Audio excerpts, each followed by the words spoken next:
Agresi militer Israel terus berlanjut di jalur Gaza, Palestina. Akibatnya, jumlah korban tewas dari kalangan sipil Palestina terus bertambah. Kementerian Kesehatan Palestina di Gaza pada Jumat kemarin mengatakan korban tewas mencapai 9.227 orang. Juru bicara Kementerian Ashraf Al-Qudra mengatakan 2.100 orang masih terjebak di bawah puing-puing reruntuhan bangunan gedung di Gaza, termasuk 1.200 anak-anak. Dikatakan bahwa dalam beberapa jam terakhir tercatat 16 pembantaian dengan total 196 korban jiwa, sehingga jumlah total pembantaian yang dilakukan oleh pendudukan mencapai 997. Ia mengatakan pasukan Israel menghantam lebih dari 102 fasilitas kesehatan di Gaza sejak 7 Oktober. Meskipun menurut aturan perang, fasilitas semacam itu seharusnya terhindar dari serangan. Pekan ini, pasukan Israel memperluas serangan udara dan darat mereka di jalur Gaza. Hampir 10.600 orang telah tewas dalam konflik ini, termasuk 9.227 warga Palestina dan lebih dari 1.538 warga Israel. Selain jumlah korban yang besar dan pengungsian massal penduduk, persediaan dasar semakin menipis untuk 2,3 juta penduduk di Gaza akibat pengepungan Israel. Sebelumnya, Menteri Luar Negeri Amerika Serikat Antony Blinken bertemu dengan Perdana Menteri Israel Benjamin Netanyahu pada hari Jumat 3 November untuk mendesak perlindungan bagi warga sipil dalam pertempuran dengan Hamas, sementara pasukan Israel semakin mempersempit Gaza City. Tensi meningkat di sepanjang perbatasan Israel dengan Lebanon menjelang pidato publik pertama Hasan Nasrallah, pemimpin Hizbullah sekutu Hamas yang didukung oleh Iran sejak serangan Hamas terhadap Israel bulan lalu.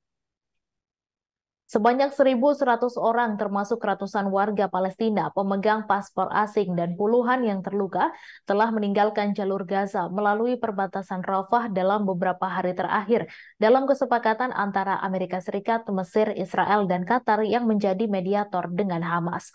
Israel mengizinkan lebih dari 260 truk membawa makanan dan obat-obatan melalui perbatasan, namun pekerja bantuan mengatakan jumlah tersebut masih jauh dari cukup.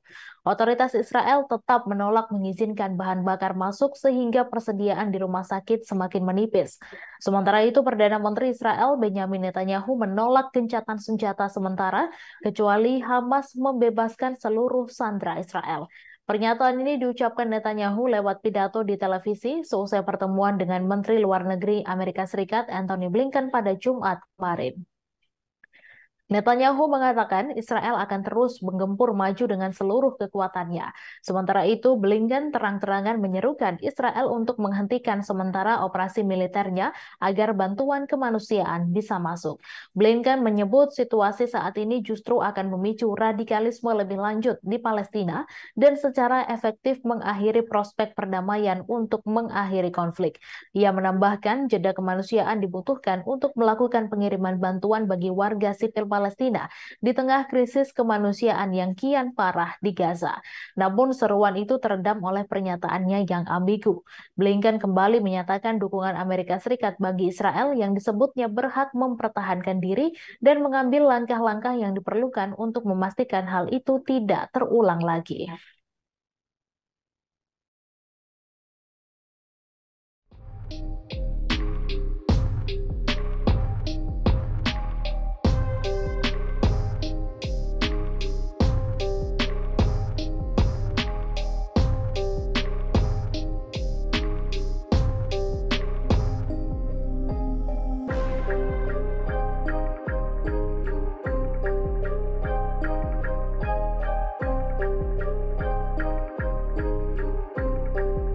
Download Tribun X sekarang, menghadirkan lokal menjadi Indonesia.